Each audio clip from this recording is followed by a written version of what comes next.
Hello दोस्तों, कैसे हैं आप सभी। मैं आप सबका स्वागत करता हूँ एसएससी क्लासेस में। आई होप आप सब अच्छे होंगे और तंदुरुस्त होंगे। हम पढ़ेंगे इस सेशन में इंग्लिश। तो जानते हैं इंग्लिश में क्या पढ़ेंगे। इंग्लिश में हम सबसे पहले पढ़ेंगे द पंचुएशन।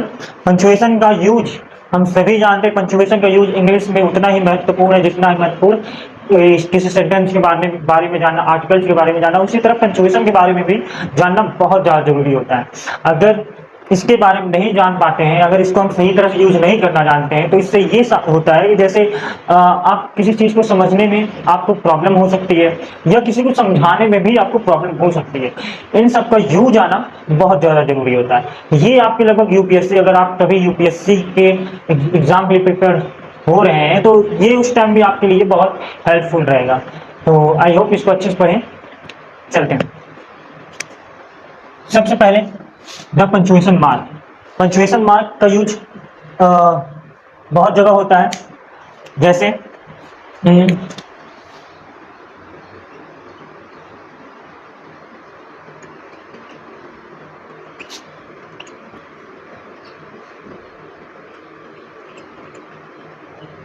जैसे लिखा है यहाँ पर, Ram is going to school. इसके जो एंड में लगा है इसको फुल स्टॉप बोलते हैं। कहीं कहीं आपको लिखा होगा Ram, Shyam and Sita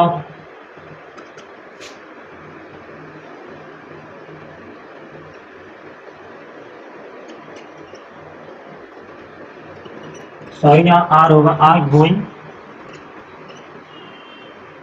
to market. जैसे यहाँ पास लिखा है, कॉमा है, दो वर्ड्स हैं, डिफरेंट डिफरेंट वर्ड है, इसलिए इनके बीच में सब्ट्रैक्ट करने के लिए इसको कॉमा का यूज किया। यहाँ पास एंड का यूज किया गया, फिर सीता आया है, इसके बाद यहाँ पर देख सकते हैं फुल स्टॉप आया है। ऐसे ही पंचुएशन का यूज बहुत तरह से किया जा सकता है। सेंटेंसेस में हम कैसे करेंगे पंचुएशन का यूज, और कहाँ पास किस पंचुएशन का यूज होगा, हम इस वीडियो में पूरा जानेंगे। तो देखते रहिए।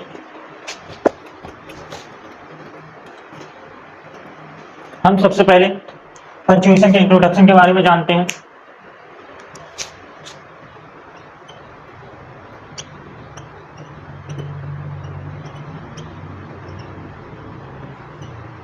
इंट्रोडक्शन को परिचय बोलते हैं।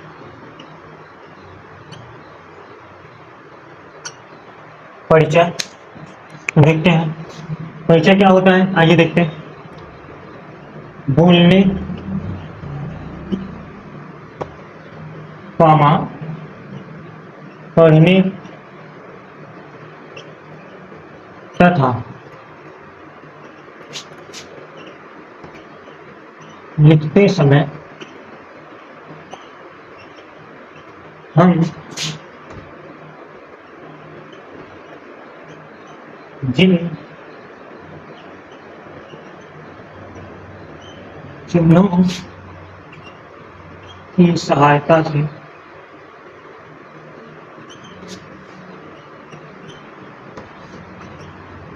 हम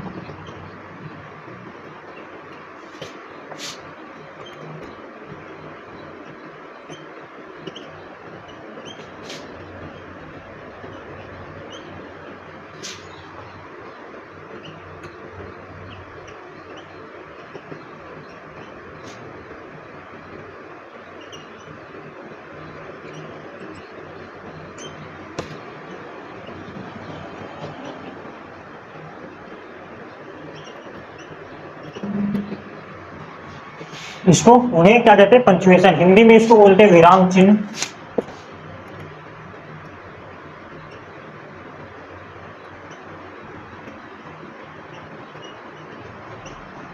पंचुएशन को हिंदी में बोलते हैं विराम चिन्ह, उन्हें पंचुएशन कहते हैं। तो इंट्रोडक्शन में पंचुएशन के बारे में जानते हैं। जैसे बोलने, पढ़ने या लिखते समय हम जिन चिन्हों की सहायता से किसी को मतलब अपने भावों को किसी को समझाते हैं या खुद समझते हैं, तो उन्हें क्या कहते हैं, पंचुएशन कहते हैं। जिन चिन्हों की सहायता से, यानी क्या, जिन चिन्हों की सहायता से। तो हम उन चिन्हों के बारे में जानते हैं। जैसे अब और एक और जान लेते हैं इंपॉर्टेंट चीज। जैसे यदि हम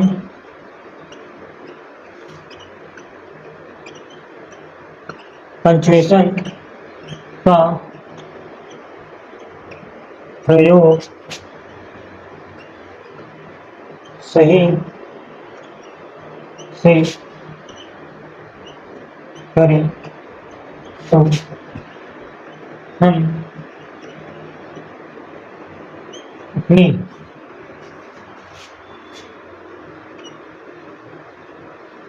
भावों को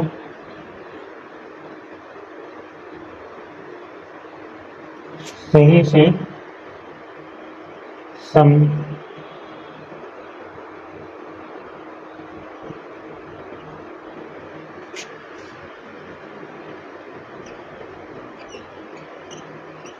सकते हैं तथा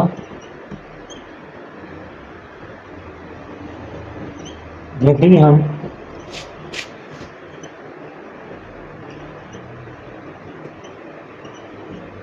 सिचुएशन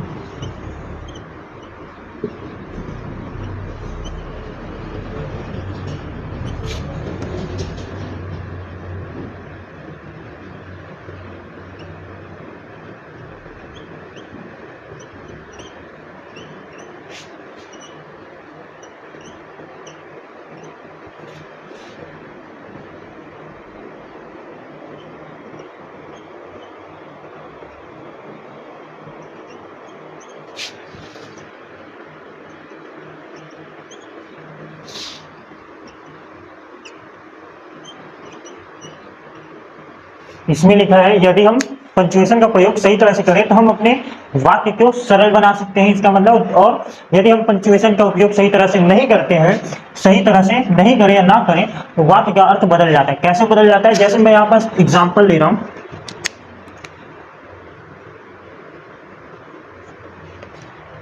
एग्जाम्पल है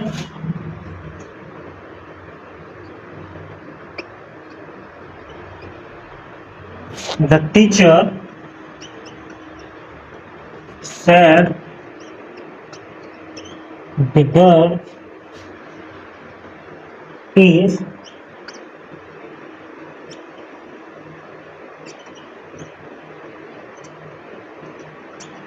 talkative। इसको मैं दोबारा लिख रहा हूं, the teacher said the girl is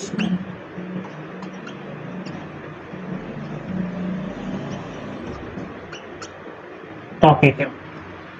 ये दोनों ही सेंटेंस के लिए फुल स्टॉप लगेगा सबसे पहले चीज। अब देखते हैं इसमें पंचुएशन का उपयोग सही से ना करने पे और सही से करने पे क्या चेंजेस आते हैं। तो अगर हम पहले वाले सेंटेंस पे देखें, हम इसका अगर यूज सही तरह से करें, मतलब अगर हम इसका यूज दो तरह से कर सकते हैं। जैसे अगर सही तरह से ना करें तो जैसे द टीचर सैड, टीचर ने कहा, टीचर ने कहा, फिर ये इनडायरेक्ट मतलब डायरेक्ट पोजीशन में है तो इसको हम डायरेक्ट में चेंज कर रहे हैं, डायरेक्ट में। जैसे द टीचर सैड, टीचर ने कहा, फिर कॉमा, फिर इनवर्टेड कॉमा में दोनों को बंद करते हैं। डायरेक्ट इनडायरेक्ट में ऐसे करते हैं ना। फिर इसके बाद इस वाले सेंटेंस में देखते हैं द टीचर सैड, तो यहाँ पास हम अगर चेंज करें तो देखिए ये हो जाएगा। फिर इसके बाद ये हो जाएगा। अब दोनों का मतलब देखिए, यहाँ पास दोनों का मतलब क्या है। यहाँ पास लिखा the teacher sad the girl is talkative. इसका मतलब होता है कि टीचर ने कहा लड़की बातूनी है। टॉकेटिव का मतलब क्या होता है? बातूनी। टॉकेटिव का मतलब क्या होता है? टॉकेटिव का मतलब क्या होता है? बातूनी, यानी जो बहुत बकबकाता है, एक तरह से कहे तो।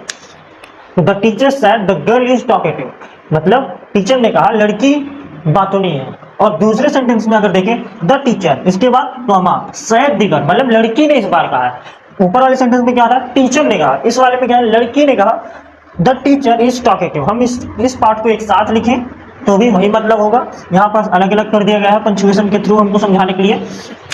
देखिए the teacher sad the girl, लड़की ने कहा द टीचर इज टॉकेटिव, मतलब इस सेंटेंस के अकॉर्डिंग लड़की कह रही है कि टीचर बातूनी है। तो देखिए यहाँ पास अगर हम सही से करें तो इसका अर्थ होता है कि द टीचर ने कहा लड़की बातूनी है। और इसमें क्या हो रहा है? अगर सही तरह से ना करें तो लड़की ने कहा टीचर बातूनी है। इसीलिए हमको पंक्चुएशन का यूज आना बहुत ज्यादा जरूरी होता है। आइए हम इसके बाद डिटेल से जानते हैं कि हम इसमें क्या क्या पढ़ेंगे।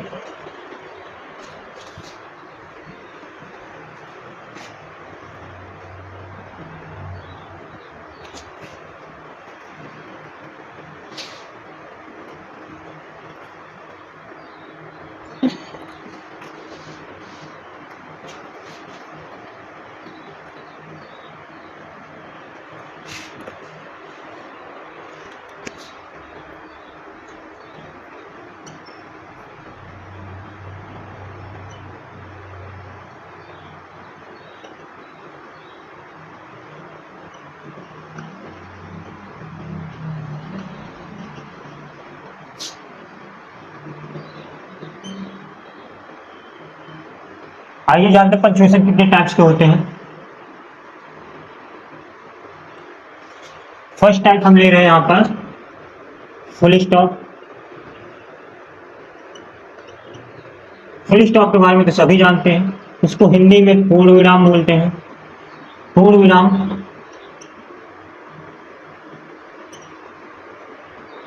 और इसको इस डॉट के यानी इसको मैथ में डेसिमल भी बोलते हैं, बट हिंदी में इसको फुल स्टॉप बोलते हैं। डॉट के द्वारा रिप्रेजेंट किया जाता है फुल स्टॉप को। सेकेंड है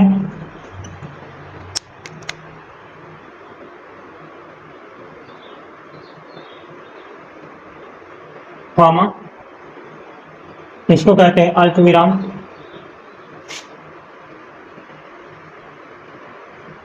अल्पविराम इसको एक इसके द्वारा रिप्रेजेंट किया जाता है।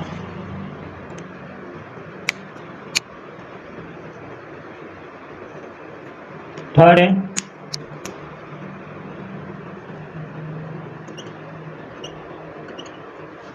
क्वेश्चन मार्क, इसको हिंदी में प्रश्न बोधक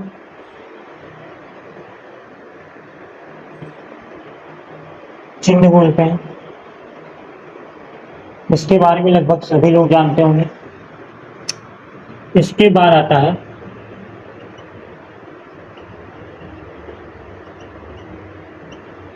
एक्सक्लेमेशन मार्क, इसको विस्मया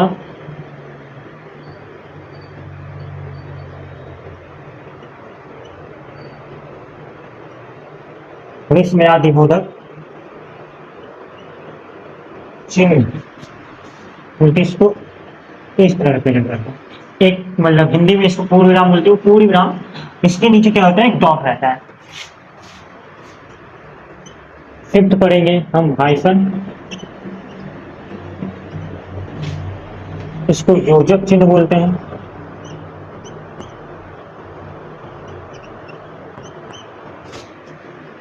इसके लिए एक छोटी सी लाइन होती है। छठा पढ़ेंगे सिक्स्थ नंबर डैश,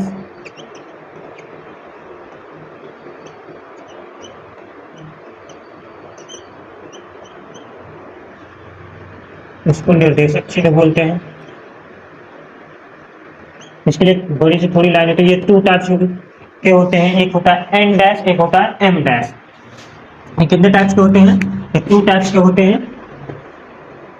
मैं बता देता हूं।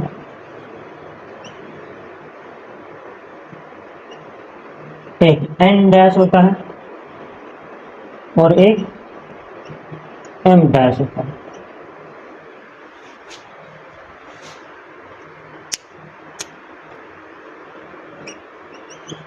इसके बाद 7 होता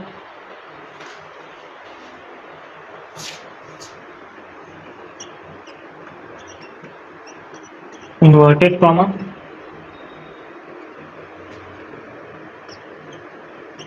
इसको उद्धरण चिन्ह बोलते हैं।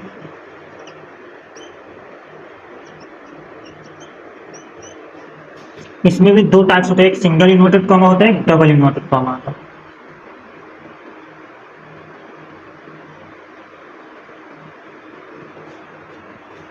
सिंगल इन्वर्टेड कॉमा और डबल इन्वर्टेड कॉमा। इसके बाद आता है अपोस्ट्रोफी,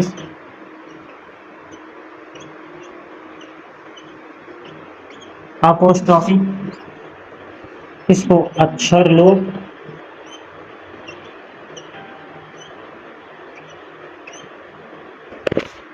या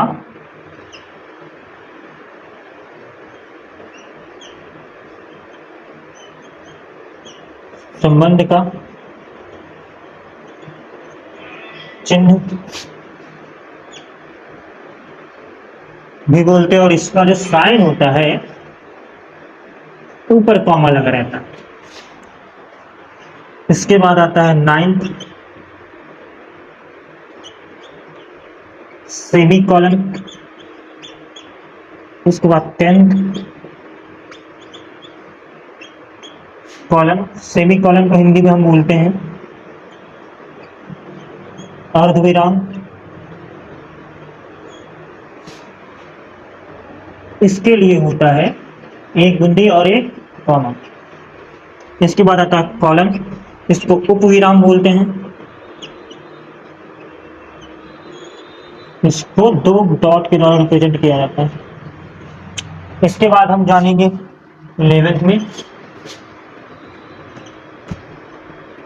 कैपिटल लेटर का भी यूज जानेंगे।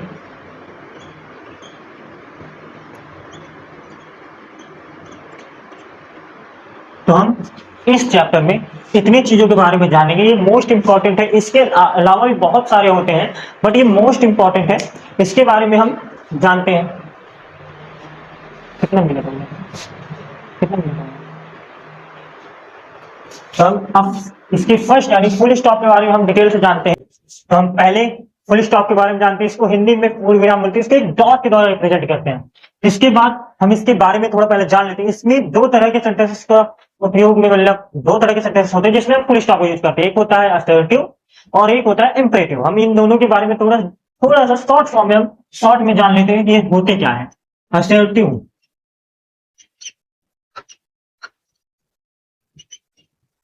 Assertive sentences. इसके बाद सेकंड है इंपरेटिव सेंटेंस। इसमें टू टाइप्स के होते हैं, एक होता है अफर्मेटिव, दूसरा होता है निगेटिव। अफर्मेटिव को सकारात्मक भी बोलते हैं,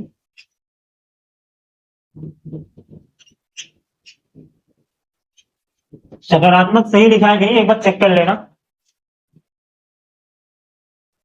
सकारात्मक वाक्य,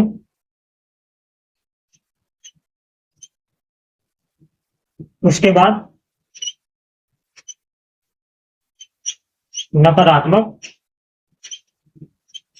असर्टिव में मतलब अफर्मेटिव ये सिंपल सेंटेंस जिसको बोलते हैं, और इसमें अगर आपको कहीं सेंटेंस में नॉट, नो, नेवर, ये तीन वर्ड हैं जो निगेटिव शो करते हैं यानी नकारात्मक वाक्य हैं, अगर ये तीन अगर शो होते हैं तो मान लीजिएगा वहां पास वो सेंटेंस कैसा है, निगेटिव है। इंपरेटिव में क्या होता है, इसमें इसमें सब्जेक्ट, सब्जेक्ट हिंदी में क्या बोलते हैं, कर्ता। इसमें सब्जेक्ट इट मीन्स कर्ता क्या रहता है, हाइड। हाइड मीन्स छुपा रहता है। पर पता करें कैसे चलेगा कि क्या छुपा है, कैसे पता करेंगे, याद रखिएगा हमेशा इसमें यू रहता है, जो सब्जेक्ट रहता है वो हमेशा यू रहता है। तो इंपरेटिव सेंटेंस में क्या होता है कि सब्जेक्ट यानी कर्ता हमेशा छुपा रहता है और विदाउट सब्जेक्ट के रहते, जैसे bring, bring a glass of water.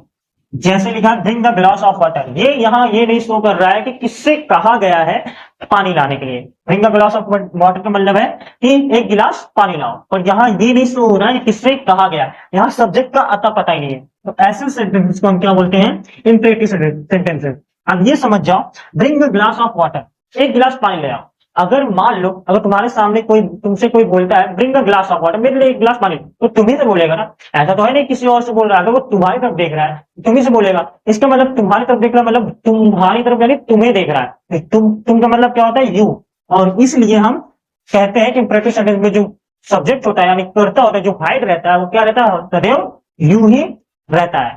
ठीक है, हम इसके बारे में इतना ही जानते हैं। सेंटेंस में इसके बारे में हम डिटेल से जानेंगे और इसके अंदर डिटेल से जानेंगे कि क्या क्या होता है। अभी हम फुल स्टॉप के बारे में जानते हैं।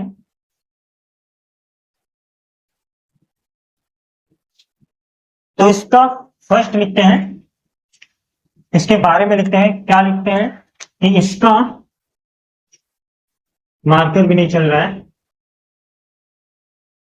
दिख रहा है आप सबको, दिख रहा है, दिख रहा है कि नहीं, इसका प्रयोग, दूसरा मार्कर,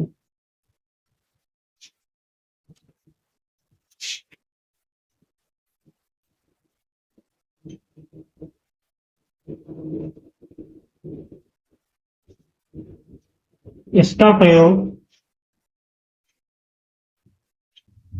असर्टिव और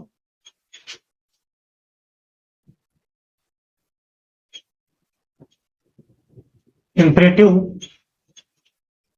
सेंटेंसेस के अंत में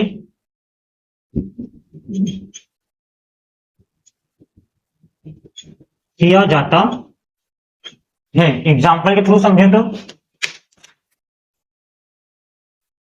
जैसे मैं यहां पर एग्जाम्पल ले रहा हूं,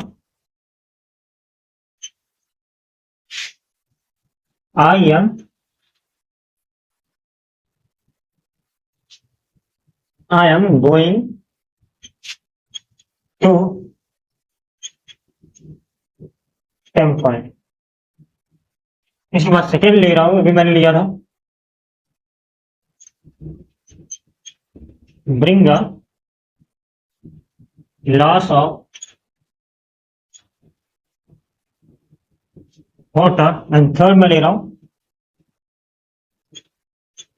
don't do this, don't do this. तो इन सेंटेंस के बारे में जानते हैं। जैसे ये लिखा है I am going to temple, इसमें ना निगेटिव वर्क है, ना निगेटिव वर्ड्स लगे हैं कुछ भी, और ना ही किसी में भी निगेटिव वर्ड्स नहीं लगे हैं। सबसे पहले जानते हैं ये सेंटेंस कैसा है, जिसमें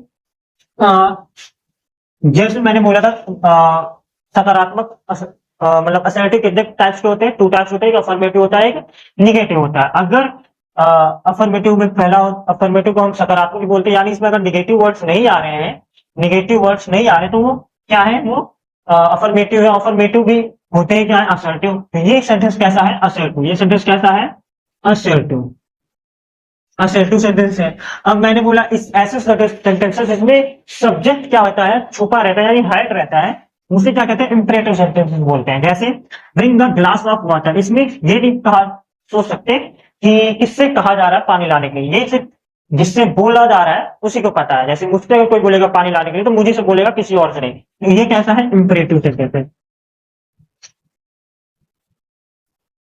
इसके बाद don't do this, don't do this मतलब ऐसा मत करो। तो ये भी इंपरेटिव सेंटेंस में हो।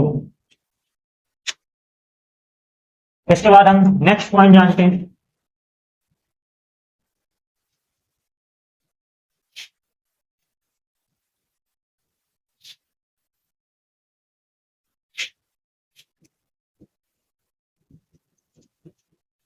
फर्स्ट पॉइंट हम जानते हैं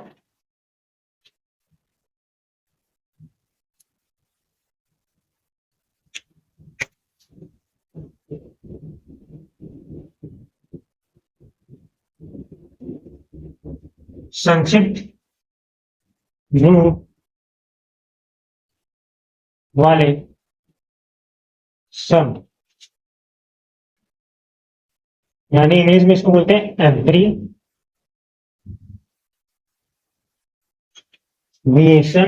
संक्षिप्त रूप वाले शब्द रहते हैं एब्रीविएशन के बाद में, मतलब इसके बाद में भी एब्रीविएशन अगर कोई है तो उसके बाद में क्या लगता है, फुल स्टॉप लगता है। जैसे एग्जांपल में हम देखें तो, एग्जांपल में क्या होता है, जैसे सुना होगा बीए, बीए के बाद कैसे होता है, बीए पॉइंट, यहां भी फुल स्टॉप, यहां फुल स्टॉप। बीएससी, जैसे बीएससी में बी के बाद फिर एससी के बाद भी होता है। इसी तरह एमएलए, पीएचडी, सॉरी पीएचडी में नहीं, इसके बाद एमपी, ऐसे ही ईटीसी बहुत सारे होते हैं, सारे लिखे नहीं जा सकते, इसलिए ईटीसी लगाते हैं, एक्सेप्ट्रा, इसको फुल फॉर्म होता है एक्सेप्ट्रा।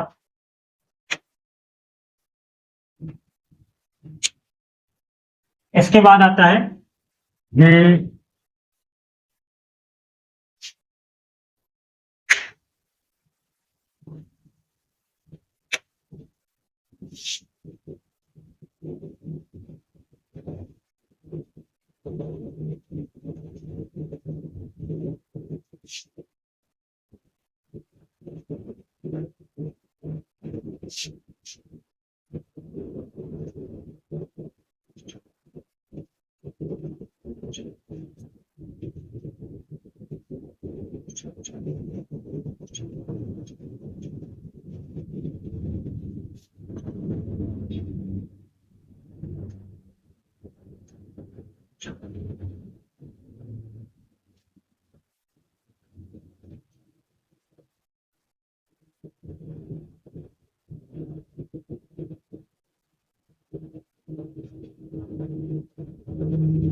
जैसे सेकंड क्या है, सेकंड नंबर है किसी के नाम के पहले आने वाले शब्द जो होते हैं, जैसे किसी का नाम होता है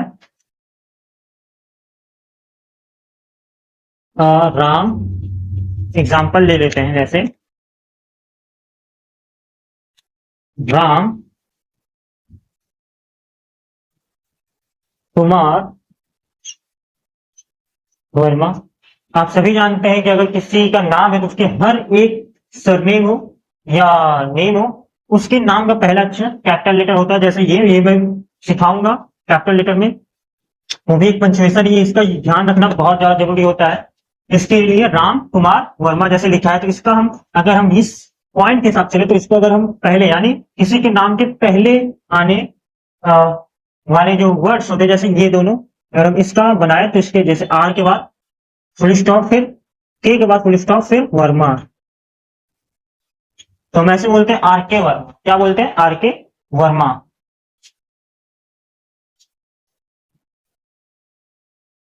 मैं सही से लिख दे रहा हूं।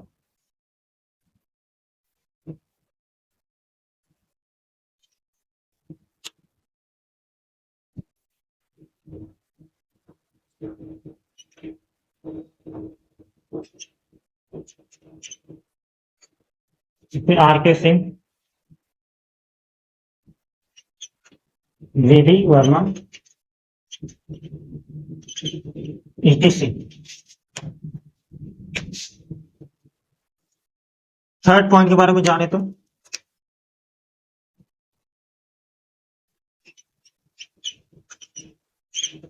कुछ शब्द ऐसे होते हैं जिनका शॉर्ट फॉर्म बनाने के बाद हम फुल स्टॉप का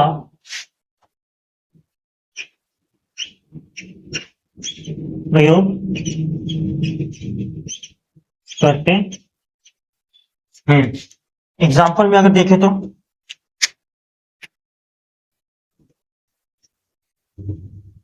जैसे